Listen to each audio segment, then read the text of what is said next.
ముఖ్య కారణం రైతులు ఏ విధంగా మోసపడుతున్నారు ఎరువులకు ఫర్టిలైజర్లకు అనేది తెలియజేయడానికి. ఎందుకంటే నిన్న ఒక పెద్ద మాట మాట్లాడారు. మాజీ ఎమ్మెల్యే గారికి తెలియదా కేంద్ర ప్రభుత్వం యూరియా ఇస్తుందని అని మాట్లాడారు. మాజీ ఎమ్మెల్యే గారు ఉన్నప్పుడు ఎప్పుడు కొద్దిగా రాలేదు సార్. సర్ఫేస్ స్టాక్స్ పెట్టింది, బఫర్ స్టాక్స్ పెట్టింది, ఎక్కడ వార్త పెట్టింది. కానీ ఇప్పుడు ఏం మాట్లాడుతున్నారు, కేంద్రం మీద దొరుకుతున్నారు. కానీ మేము కూడా అప్పుడు ప్రతిపక్షంలోనే ఉంటాం కదా కేంద్రానికి. అది ఎట్లా మర్చిపోయింది సార్ మీరు? ఎవరు ఎట్లా వస్తే అట్లా మాట్లాడతారా? మేము కూడా 10 ఏళ్ళు బీజేపీతో కొట్లాడుకునే కదా ఆ రోజు యూరియా ఫర్టిలైజర్లు అని తెచ్చిపెట్టింది, రైతు బంధు కానీ రైతు ఏదన్నా బీమా కానీ ఇచ్చింది. ఈరోజు మీకెందుకు చేతనైతే లేదు గర్జేనికి? అనడం ఒకటే గొప్ప కాదు సార్, చేయడం గొప్ప.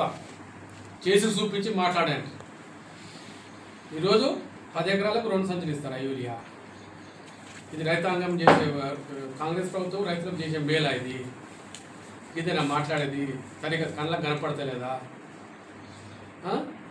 దానికి కానీ మళ్ళీ ఏమంటారు, ఓ మస్తు వస్తున్నాయి, టన్నులు వస్తుంది, క్వింటల్ వస్తున్నాయి యూరియా. యాండర్ రోజు ఒక లారీ 400 సంచులు వేసుకొని వస్తే మీద గొప్ప.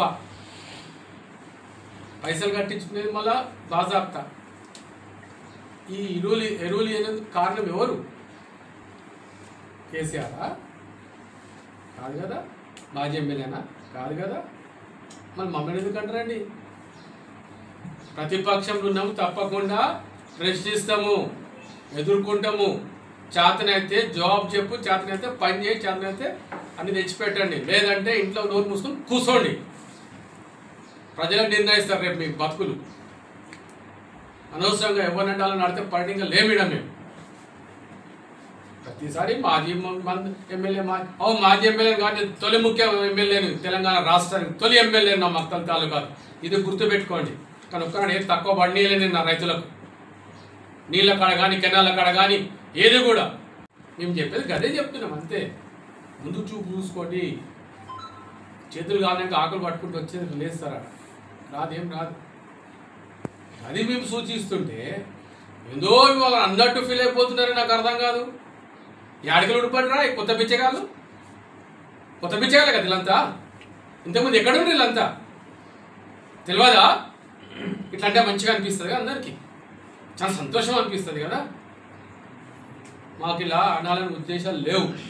మాకు మిమ్మల్ని పనిచేపే ఉద్దేశం మాది అంతే. మీకంటూ కాషన్ ఇస్తుంటాం మేము. ప్రతిపక్షాలలో మీకు జాగ్రత్త పడనని ముందు చూపు చెప్పుకుంటాం అంతేగాని అది మీకు ఏదో ఊహించుకొని ఏదో మాట్లాడతారు. ఎంతవరకు మాట్లాడతారంటే నాకంటే సర్పంచ్కి ఉన్నప్పటి నుంచి నాకు మంచి నేర్పినాడు రాజకీయం. అట్లా కూడా మాట్లాడారు పెద్ద మనుషులు. ఇది వాళ్ళ తెలివి. అరే నువ్వు ఏం చేయాలో చెయ్యి, గజ్జేయి. నాకు రాజకీయం నేర్పేంత పెద్ద మనుషులు మొత్తం తాలూకా పుట్టరు కూడా. ఇది చెప్తాను మీకు నేను. ఇక ముందు కూడా ఎవరు పుట్టారు? పుట్టింది రాజకీయం నేను, పెరిగింది రాజకీయం నేను. నాకు రాజకీయం గురించి చెప్తే, సర్పంచ్ గురించి చెప్తే, ఎంపీపీ గురించి చెప్తే, జడ్పీసీ గురించి చెప్తే ఎవడు ఇంటోడు లేడు.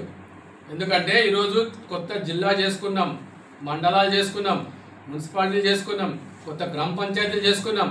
అట్లా మీరు ఎవరైనా చేసిన 2 ఏళ్ళ నుంచి ఏది లేదు. నేను అనొచ్చు, నేను కూడా మస్తు వ్యంగ్యంగా మాట్లాడవచ్చు, వ్యంగ్యంగా మిమ్మల్ని విమర్శించవచ్చు. కానీ మా ఉద్దేశాలు అది కాదు. మాకు మా మక్తల్ తాలూకా డెవలప్ కావాలి, మా నారాయణపేట జిల్లా డెవలప్ కావాలి. అది మేము కోరుకుంటున్నాం. పెద్ద మనుషులు ఒట్టి చేసిపోలేదు. డీలిమిటేషన్ 2009లో మక్తల్ని మా నారాయణపేట 2 తాలూకా ఒట్టి చేసిన అనుకుంటున్నారా మీరు? వెనుకబడ్డది తెలంగాణలో నారాయణపేట చాలా వెనుకబడ్డది, మక్తల్ వెనుకబడ్డది. 2 తాలూకాలు చేస్తే డెవలప్మెంట్ ఎక్కువ వస్తుంది, ఎక్కువ పైసలు వస్తాయని ఉద్దేశంతో చేసింది సార్. ఇంత దురదృష్టంతో చేసింది మా పెద్ద మనుషులు. అదే దురదృష్టంతో మేము పనిచేస్తాం ఈరోజు. అదే మీరు మనం చేయమంటున్నాం. అంతే తప్పిస్తే ఎక్స్ట్రా మిమ్మల్ని అననింకా కానీ వీళ్ళని తిట్టనింకా కానీ వీడ కూర్చుండేది. ఎవరైనా తప్పులు చేస్తుంటే ఎత్తు చూపడం నైతిక ధర్మం మాది. అది గుర్తుపెట్టుకొని మాట్లాడండి ఎప్పుడైనా సరే. కానీ ఈరోజు చెప్తాను, రైతులకు ఎరువుల గురించి మొన్న జేడీ గారితో మాట్లాడితే ఏమన్నాడు, ఒక మక్తల్ మండలానికి 5,800 పేపర్లో చూసిన ఆర్టీఓ గారు స్వచ్ఛందంగా రావాలంట రైతులు. ఎవడొస్తాడు సార్ నువ్వు ఇచ్చే 14 లక్షలకి? వస్తాడు వాడన్నా? ఆడైనా 24.5 లక్షలు, 14 లక్షలు. ఇదా మీరు చేసేది? ఇదన్నా మీరు నడిపేది? అందరికి ఒకటిలాగా ఎందుకు చేయరు? అంటే వాళ్ళు తెలంగాణ మనమే పాకిస్తాన్లో వాళ్ళేమో వేరే దేశం వల్ల నల్గొండ వాళ్ళు. మనకు వాళ్ళకి ఎందుకు ఈ వ్యత్యాసం? అందుకే దయచేసి ఏదున్నా సమానంగా చూడండి. రైతులు అంటేనే దేశానికి వెన్నుముక. ఆ వెన్నుముకని ఇట్లా మీరేమని చేస్తే మీరే కుప్ప కోల్పోతారు, కానీ వేరే వాళ్ళకి ఎవరికి ఏమి కాదు సార్. ఇది మాత్రం గుర్తుపెట్టుకొని ముందరకు నడవాలి. మాకంటూ రాజకీయాలు ఎలక్షన్ అప్పుడు రాజకీయాలు చేస్తాం, ఎలక్షన్ అప్పుడు పార్టీలను మాట్లాడతాం. కానీ ఇప్పుడు అభివృద్ధి అనేసరికి అందరం ఆకాంక్షిస్తాం, దానికి కావాలి మాట.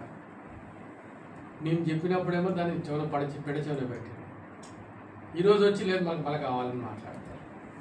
ఇది ఎక్కడైనా కొంచెం నా మనుషులకు ఉండాలి. ఏది ఎప్పుడు జరిగింది, ఏది ఎప్పుడు అయింది, ఏది ఎప్పుడు జరగాలి అనేది కూడా తెలియాలి. తెలియకుండా ఇష్టం వచ్చినట్టు మాట్లాడి ఇష్టం వచ్చినట్టు చెప్తే కాదు కదా. ఎవడో రియల్ ఎస్టేట్ బ్రోకర్లు వచ్చి అలా మాట్లాడుతున్నారు సార్. వాళ్ళ రాజకీయం అనుభవం వచ్చింది, వాళ్ళకి ఏం అనుభవం వచ్చిందో నాకు అర్థం కాదు. మొన్నటిదాకా నాతో మంత్రాలు జరిగిన వాళ్ళు నేను ఎమ్మెల్యేగా ఉన్నప్పుడు, ఈరోజు వాళ్ళకి ఏదో మండల పార్టీ అధ్యక్షుడు పదవి అండగట్టేసరికి వాడు ఏదో మాట్లాడతాడు. అంటే మేము అనలేకనా చేయలేకనా?